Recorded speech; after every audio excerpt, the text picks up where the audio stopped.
Je prends le temps de faire cette vidéo pour vous faire partager mon expérience et ma critique des mangas Boys Love des éditions Anna. Pour les plus curieux, ce sera la découverte d'un univers que je qualifierais de fascinant. Bien sûr, si vous craignez que cela porte atteinte à votre virilité, cette vidéo n'est pas faite pour vous. Avant tout, il y a peut-être besoin de vous rappeler un peu mon profil. Je suis d'une génération, on va dire génération 81, qui a grandi autant avec les shoujo qu'avec les shonen. D'abord à travers les dessins animés qui passaient à la télé, tels que Gigi la petite sorcière, Crémy, Amy Magie, Jeanne et Serge, Je c'était Match, Lady Oscar, Lucie l'amour et rock'n'roll, Candy, Georgie, Vas-y Julie, Princesse Sarah, Princesse Saphir, Sailor Moon et certainement que j'en passe. Mais vous avez compris, je suis de la génération des enfants qui suivaient les émissions de la 5 avec Youpi, l'école est finie, et de la 1 avec le Club Dorothée. Ce qui fait que de lire des shoujo, ça n'a jamais été question pour moi d'ouvrir mes horizons ou de sortir de ma zone de confort. Même si en termes de dessin animé japonais, j'avais une nette préférence pour des titres tels que Goldorak, Galaxy Express 999, Wingman, Samurai Pizza 4 ou les Samouraïs de l'Éternel, Shurato, Gugu Genmo, Collège Foufoufou, Le Petit Chef, Muscleman, enfin voilà, les Chevaliers de Zodiac, Olivier Tom, But pour Rudy, Nos Tendres Années, Dragon Ball, Ken le Survivant, Nicky Larson, Kasai, et tout. Voilà. Encore une fois, pour ma génération de lecteurs et de consommateurs de la première heure, découvrir les titres shoujo, d'abord édités par Tonkam, Glénat, Panini et Kana, c'était dû à une curiosité assez naturelle, surtout que l'on n'avait pas autant de sorties manga qu'aujourd'hui. Après, je ne vais pas vous citer toutes les licences shoujo de l'époque, mais vous pouvez toujours vous diriger sur ma vidéo rétro shoujo pour vous faire une idée chronologique du manga shoujo en France. Parfois, je reste étonné du rapport des nouvelles générations vis-à-vis des univers shoujo. Déjà, en termes d'animé, j'ai l'impression que c'est assez pauvre. Enfin, c'est le constat, quoi. Post-Club Dorothée, il me semble qu'il y a eu très peu de nouveaux animés shoujo qui ont été diffusés à la télévision française. Le seul qui me vient en tête, c'est Cardcaptor Sakura sur M6. Bon, après, j'ai peut-être la mémoire courte ou très sélective, alors qu'avec les intégrales en coffret DVD de Déclic Images, on a pu profiter de titres comme Fruit Basket ou X de Clamp, tout comme on a pu découvrir auparavant des licences telles que Réincarnation Please Save My Earth et Tokyo Babylon dans la collection Manga Mania. Ou alors vous faisiez partie des chanceux qui profitaient des animés diffusés exclusivement via les chaînes satellites et les chaînes câblées, tels que, je ne sais pas, Tokyo Mew Mew ou Chocolat et Vanilla, avant de les retrouver sur les chaînes de la TNT. Alors, heureusement que lors du temps des fandubs, fansubs et tout, ça proposait de découvrir des titres comme Karekano, Elle et lui, ou The Angel, avant même que les mangas soient édités en France. Mais lorsque je regarde le catalogue streaming dans sa globalité qui est proposé aujourd'hui, j'ai l'impression que pour la génération Netflix ou la génération Covid, pour être plus large en matière de plateforme d'animation japonaise, qu'à défaut d'animé shoujo, ça se dirige vers les adaptations drama des mangas shoujo. Parce que j'ai l'impression que c'est un encéphalogramme plat en matière d'animé. Alors j'ai pas pris le temps de vérifier, mais de tête il y a quoi? Nana.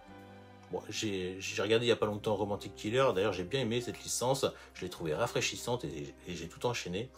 Mais à part ça, certainement qu'il doit y avoir d'autres licences, mais elles doivent se compter sur les doigts.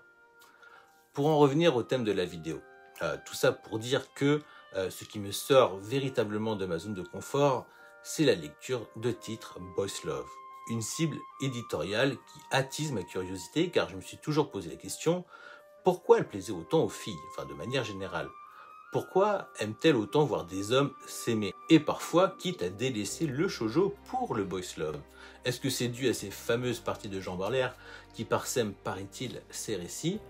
Je vous avoue qu'en tant que collégien, moi lorsque je voyais un titre précurseur du yaoi en France tel que Zetsuai 1989, je n'osais même pas le feuilleter de crainte qu'on me prenne pour un PD enfoulé en train de lire du yaoi. Désolé d'utiliser cette expression aujourd'hui totalement déplacée, mais c'était les termes à l'époque. Enfin, aujourd'hui, je ne suis plus ce même ado de 13-14 ans encore puceau qui s'inquiétait du regard des autres et du qu'en dira-t-on. Bien qu'au fil de mes lectures, je qualifiais déjà de très ambigus certains personnages, voire de très explicites, à en devenir presque des stéréotypes du genre. Je pense à des séries de Clamp comme Tokyo Babylon ou Rig Veda, qui sont pourtant encore aujourd'hui avec X mes séries favorites du collectif. Je crois que la lecture assez récente du manga Le Cœur de Thomas de Moto Hagio a su me démontrer qu'au-delà des stéréotypes ambigus, il peut aussi y avoir une approche très psychologique des personnages, voire tortueuse, qui ne se cantonne pas juste à cet aspect du dominant et du dominé en matière de relations amoureuses entre personnes du même sexe. Ce qui m'a un peu dérangé au début de la lecture du manga Le cœur de Thomas, c'était cette démonstration d'affection entre Jouvenceau devant les charognards de cette pension pour garçons, jusqu'à ce que le récit se révèle être l'expression de l'obsession tragique d'amoureux transés.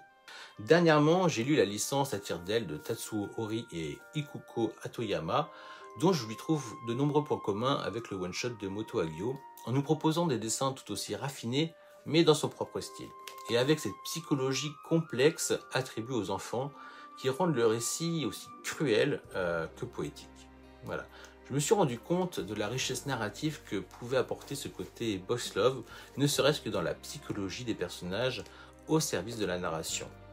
En lisant Utsubora de Asumiko Nakamura, je me suis rendu compte que j'étais captivé par ce qui se dégageait de l'œuvre. En dehors des scènes d'érotisme, pour ne pas dire de cul, de son ambiance polar, noire et du style si singulier de la mangaka, il y a une approche et un traitement du personnage masculin dans ce manga qui n'est pas sans me rappeler celle de Haruko Kumota, à qui l'on doit le Rakugo à la vie et à la mort.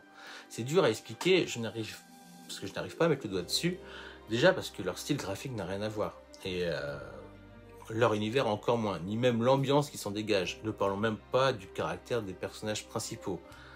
Pourtant, il y a cet ingrédient plus ou moins sous-jacent qui fait qu'on devine que cette fibre du boys love est profondément ancrée chez nos mangaka, et qu'elle fait même partie de leur ADN.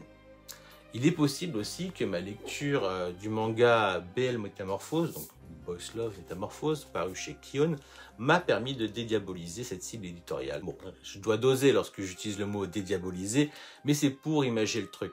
Hein, tout comme certains d'entre vous peuvent diaboliser le hentai. Après tout, le sexe et la pornographie, c'est le péché du diable. Bref, en ce qui concerne le Boys Love, j'étais plein de préjugés et de méconnaissances du sujet, et je crois qu'après avoir lu le premier tome de House of Brut, qui lui est plus ciblé Bala, donc une cible éditoriale qui met en scène des relations entre hommes de manière très hard, je dois avouer que j'ai trouvé ça dérangeant, mais aussi fascinant. Et pourtant, j'ai de la bouteille dans les gros et le hentai non censuré. Après ça, je me suis dit que c'est bon, et que j'étais bel et bien prêt à sortir de ma zone de confort pour satisfaire ma curiosité, même si cela peut, il faut le reconnaître, s'avérer être un vilain défaut. Et c'est ainsi, et aussi grâce à mon partenariat avec Meian, que je me suis procuré des titres Boys Love édités chez Anna Édition. D'ailleurs, au passage, j'ai eu l'impression de découvrir tout un univers de niche. Je savais que le marché du Boys Love se partageait entre Taifu et Anna Édition, que Akata privilégiait un catalogue orienté plus LGBT+, avec une approche un peu plus militante, mais j'étais loin d'imaginer tout l'écosystème de Anna Book qui propose entre autres une formule d'abonnement d'e-book, donc numérique, pour 7,99 € par mois, ainsi qu'une sortie en lot de leurs titres en format papier. En moyenne, ils peuvent sortir 10 titres en même temps, ce qui n'est pas sans rappeler les sorties hot manga, souvent par lot de 4 ou 5 tomes. Mais revenons-en à mon expérience avec les titres de Anna Édition. J'ai d'abord demandé des conseils auprès des lecteurs de Boys Love sur Twitter, qui m'ont conseillé quelques titres. Et c'est ceux-là même que je vais prendre le temps de vous présenter, afin de vous faire un bilan lecture de ces mangas. Alors j'ai commencé avec la lecture du manga Tout au bout du chemin de Jiyanome. Alors si on nommait ma lecture fortuite du manga Boys of the Dead, qui d'ailleurs s'est révélée bien plus intéressante que je l'aurais cru au premier abord assez cru, ça c'est le moins que je puisse dire, mon choix s'est porté volontairement sur le one-shot Tout au bout du chemin, qui m'a tout simplement attiré par son illustration de première de couverture, puis par son dessin alors que je le feuilletais. Alors déjà, de quoi ça parle? Je ne vais pas vous lire le synopsis parce que je trouve qu'il en dit trop sans qu'il soit question de spoil. Mais ça gâcherait un petit peu les effets narratifs entre Joe Takeda et Minoru Sanae. Joe, qui a réalisé son rêve de devenir mangaka, va très vite redouter de faire face à Minoru lors d'une réunion d'anciens élèves. Tous deux partageaient la même passion de l'art avant de prendre des chemins opposés. Mais la question qui se pose, c'est qu'est-ce qui s'est passé entre eux pour que Joe regrette ses retrouvailles? Alors avant tout, je remercie la personne qui m'a conseillé cette œuvre car j'ai la sensation d'avoir fait la découverte d'une excellente mangaka en la personne de Gianome. Et pour sûr que je vais tenter de me procurer d'autres de ses œuvres. Mais qu'est-ce que j'ai aimé dans ma lecture du manga tout au bout du chemin? Eh ben déjà graphiquement, je trouve ça irréprochable, c'est sacrément bien dessiné avec un trait soigné et suffisamment constant dans les détails, ce qui rend la lecture vraiment agréable. Ensuite, j'ai trouvé que la narration était bien menée puisqu'on ne se perd pas un instant dans les souvenirs de nos protagonistes. C'est limpide et on se laisse porter par le récit. Enfin, j'ai trouvé l'histoire pertinente, surtout pour un one-shot. Donc vraiment, j'ai rien à dire quant à la réalisation de cette histoire, qui en devient naturellement prenante. Alors, je vous avoue que j'ai été prise à dépourvu en ce qui concerne les scènes de sexe. Voilà, on voit tout et elles sont aussi crues qu'un manga hentai, ce qui fait que je suis vraiment tombé sur le cul. De réputation, je savais que les Boys Love proposaient des scènes de sexe, mais je ne m'attendais pas à ça. Voilà. Pendant un instant, j'avoue que j'ai fait ma mijaurée, mais clairement, c'est pour un public averti. Hein. Ce n'est donc pas un récit pour midinette. Voilà. D'autant plus qu'il aborde de vrais sujets. L'histoire n'est pas juste un prétexte aux scènes de cul, comme on peut le voir dans la grosse majorité des hentai. Non, elles font partie intégrante du récit et ça a son impact. Pour finir, c'est le genre de lecture que j'aime bien, car lorsque je ferme le bouquin et que je le repose, je sais qu'il mérite sa place sur une étagère de Mangatech. Après, c'est un peu de la triche, hein, car ça reste mon péché mignon, les histoires avec comme personnages principaux des mangaka ou des écrivains. En tout cas, retenez bien ce nom, Gianome, car il est fort probable que j'en reparle à l'occasion. Le second titre que j'ai lu est Didance ou Tendance de Sato Inoue. Alors j'ai lu les 2 premiers tomes de cette série. La personne qui me l'a fortement recommandé savait que j'appréciais particulièrement le manga Welcome to the Ballroom, qui, comme le titre l'indique, est également un manga sur le thème de la danse de salon de compétition. En plus, elle m'a vanté la qualité des dessins, donc ni une ni deux, j'ai porté mon choix sur cette licence. Ben, figurez-vous que j'ai pas été déçu. Bien sûr, on est loin du côté shonen de Welcome to the Ballroom, mais l'ambiance de Didance ou de Tendance, il va falloir que je me décide, n'en est pas moins attrayante dans son genre. Cette fois-ci, je peux vous lire le synopsis sans souci. Shinya Suzuki et Shinya Sugiki sont respectivement champions de danse latino et champions de danse standard. À l'initiative de Sugiki, donc le brun, ils s'enseignent mutuellement leur spécialité pour tenter les 10 danses, donc compétition durant laquelle les athlètes s'affrontent sur 10 styles différents. Alors, tout oppose ces danseurs de caractère et de nature foncièrement différents et dont le seul point commun est la ressemblance de leur nom. Eh bien, disons-le clairement, ce manga est un peu une danse nuptiale pour nos 2 protagonistes, hein. Du moins dans ces 2 premiers tomes. Si le premier tome introduit bien le récit, le second ouvre des perspectives intéressantes. Je devine que le public cible va se concentrer sur l'évolution de la probable relation amoureuse de nos 2 danseurs, mais sincèrement, si la mangaka arrive à me captiver aussi par l'aspect sportif de son manga, je dis chapeau. En tout cas, en 2 tomes, j'aime bien comment évolue le duo. Un duo improbable car je n'ai pas la connaissance d'une compétition de danse entre danseurs du même sexe. Néanmoins, ça laisse rêveur d'imaginer ce qu'ils pourraient produire ensemble. J'imagine que l'un et l'autre vont se soutenir et s'apporter ce qui fera la différence aux yeux des autres. Et ce d'abord d'un point de vue de danseur professionnel. Après, je parlais de danse nuptiale, mais j'aurais pas pu dire mieux. Ils se cherchent, se taquinent, s'apprécient de plus en plus que de raison. Ils s'engueulent, s'admirent aussi. Et puis, comme dans beaucoup de relations amoureuses, mais j'ai l'impression que dans les récits de Boys Love, c'est plus flagrant, il y a ce concept de dominant et de dominé, voire de maître et esclave. Dans ce manga, c'est plus une question de posture, de caractère, de prédisposition avec chacun ses qualités et ses faiblesses, mais surtout avec leur propre personnalité et leur ego assez surdimensionné. En l'occurrence, on est plus sur qui a l'ascendant sur qui lors des répétitions et hors des répétitions.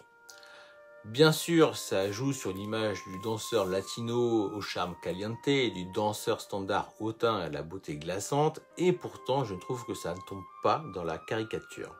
Donc voilà, je viens de me procurer la suite de la série car actuellement il y a 6 tomes qui sont sortis en France, et que je suis curieux de suivre l'évolution de ce titre. J'aime bien ce qui traite de romance et de sport dans un manga, et j'espère que le récit accordera une place non négligeable à la compétition. Parce que la romance c'est bien, mais ce serait dommage de se contenter que de ça. Au final, je ne me suis pas attardé sur les dessins, mais ils sont très bons, les traits sont durs, voire virils, mais aussi pleins de grâce, voilà, comme le veut le thème du manga. Sur certains aspects, ils me font un peu penser, je parle des dessins, à ceux du manga Levius. Mais c'est certainement parce que ça met en scène des personnages majoritairement occidentaux sur un fond blanc, ce qui donne un aspect assez réaliste au dessin. Voilà, bon, vous l'avez compris, je ne regrette pas cette découverte. Je me suis attelé à la lecture du manga Double Mints de Asumiko Nakamura. Alors ce nom ne vous est pas étranger pour ceux qui ont eu l'occasion de lire le manga Utsubola. On y retrouve la mangaka aux manettes de ce one-shot, à savoir que Utsubola a été édité au Japon en 2008, donc un an avant Double Mints, édité en 2009. Je prends la peine de le préciser car ce n'est pas si évident. Jusqu'au moment de faire cette vidéo, j'étais persuadé que c'était l'inverse et que Double Mints était une œuvre qui précédait Utsubora. Donc je vous le dis de but en blanc, j'espère que Akata va éditer tous les seinen, shoujo et shosei de la mangaka pour compléter le catalogue Boss Love de Hana Edition. Avec Utsubora, je suis tombé sous le charme de l'aspect graphique de son œuvre. Il se dégage de ses planches quelque chose d'envoûtant, ce qui fait que j'avais une certaine attente de ma lecture de Double Mints. Et je n'ai pas été déçu, même si le one-shot part sur des bases d'abord assez caricaturales du boys love, avec ce rapport du dominant-dominé qui cette fois-ci, à contrario de Tendance, est représenté avec une certaine violence physique et de soumission lors de leur rapport sexuel. Pour vous mettre dans le bain, je vous paraphrase vite fait le synopsis. Le récit commence lorsque Mitsuru Ishikawa, donc lui, appelle un ami du lycée qui porte d'ailleurs le même nom que lui pour se débarrasser du corps d'une femme qu'il aurait tuée. Cet appel fait ressurgir des souvenirs douloureux et passionnels entre ces deux homonymes. Pourtant, au cours du récit, cette complicité dans le crime teintée d'une relation dominant-dominée va peu à peu évoluer. Après, il est bien connu qu'une relation maître-esclave finit inexorablement par évoluer, le maître finissant forcément par devenir dépendant de son esclave, qui finira par changer de statut pour endosser le rôle d'esclave.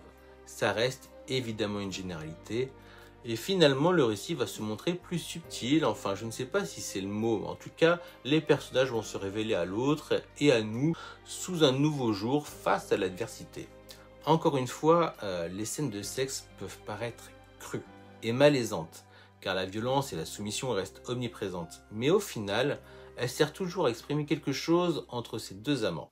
Après, je ne vous cache pas que j'ai quand même préféré ma lecture d'Utsubora, mais c'est sûrement à cause du thème de l'écrivain. Voilà, faut croire que ça marche à chaque fois avec moi. Ce qui n'empêche que j'ai envie de découvrir toutes les autres œuvres de la mangaka, qui ont été édités chez Hana Edition, parce que après Haruko Kumota, je vous répète, la mangaka de Rakugo à la vie et à la mort, après Janome du manga Tout au bout du chemin, et maintenant Asumiko Nakamura, eh bien je ne regrette pas de m'être intéressé et de découvrir ce que recèle le catalogue Boss Love d'Hana Edition, qui me confirme l'excellence de ces mangaka. Alors, dans un style totalement différent de ce que j'ai lu jusqu'à présent, j'ai lu le manga L'échappée belle, notre voyage autour du monde de Monet Sorai. Alors, seulement 2 tomes sont sortis en France sur les 4 sortis au Japon, et c'est une série qui est toujours en cours. Dans ce manga, on est loin des propositions précédentes, pas de chibre dans la bouche, pas de relations toxiques ou de rapports dominant-dominé. Non, là, il est juste question d'un récit de couple qui comptent officialiser leur fiançailles à la suite de leur tour du monde. Un voyage qui leur permettra de conforter leur position au sein de leur couple et de faire des rencontres à travers différents pays. Il est aussi amusant de voir la vision de touristes et de surcroît de touristes japonais des pays qu'ils visitent. Soit dit en passant, la France prend cher, aucun véritable contact avec le français, si ce n'est avec les attrapes touristes. Voilà, à contrario des Allemands qui ont toujours une très bonne réputation, une très bonne presse dans les mangas. Et entre nous, pour ceux qui sont déjà allés en Allemagne, ça se vérifie. On note la petite balle perdue sur la fermeture d'un lieu touristique le lundi en France. Fait étrange, les Français sont édulcorés en mode caucasien. Pourtant, nous sommes connus pour la diversité de nos origines. Et il est agréable de suivre nos protagonistes à travers leur voyage. Mais au final, le manga nous invite à découvrir l'intimité de ce couple qui a encore des difficultés à s'assumer aux yeux des autres, ce qui semble évoluer au cours des rencontres qu'ils font lors de leur voyage. C'est un manga plutôt feel good et assez attendrissant. Voilà. Et j'ai bien aimé lire ces 2 tomes. Je termine ce bilan lecture avec le one-shot Paparazzi. Alors c'est peut-être le manga que j'ai le moins apprécié, pas parce qu'il est mauvais, loin de là, mais peut-être parce qu'il correspond plus à l'idée caricaturale que je me faisais du boys love. Un jeune paparazzi va faire la rencontre d'une starlette grave beau gosse, qui va le faire changer de bord en lui montrant comment donner du plaisir à son partenaire. Voilà. D'abord sous son influence, le jeune homme finira par prendre une place plus importante dans le cœur de la star. Voilà, le manga n'est pas avare en scène de cul, au contraire, il ravira les personnes friandes du genre car il est doté de certaines qualités, mais je trouve peut-être un peu trop générique. Voilà, pour ma part, il manque les ingrédients qui font que j'ai particulièrement apprécié mes lectures de Double Mince, Tendance et Tout au bout du chemin. Voilà, vous savez toute ma première expérience de lecture de manga Boss Love. En attendant, je viens de recevoir la suite de Tendance, ce qui me permettra de me faire un avis encore plus poussé du titre et de la mangaka Santa Inoue. Entre temps, je me suis également permis de poster sur Twitter afin d'avoir de nouvelles recommandations de la part des connaisseurs, car entre nous, je ne regrette pas une seconde de m'être ouvert au Boss Love et à ces mangakas méconnus du grand public et pourtant si talentueux. Et j'espère bien faire la découverte d'autres grands noms, même si la lecture Boss Love s'avéra être qu'une lubie passagère, au moins j'aurais pas perdu mon temps. Voilà. Sur ce, la vidéo se termine, j'espère que vous avez pris plaisir à la visionner, peut-être qu'elle vous aura également donné envie de sortir de votre zone de confort. En tout cas, du peu que j'en ai vu, je trouve la communauté Boss Love vraiment bienveillante, toujours prête à recommander leurs meilleurs titres, même à un gars qui se fait appeler Manga Badass, ce qui aurait pu les mettre sur la défensive, puisque j'ai hélas déjà vu ça ailleurs. Sur ce, je vous dis à bientôt, prenez soin de vous, rendez-vous dans une prochaine vidéo, ciao!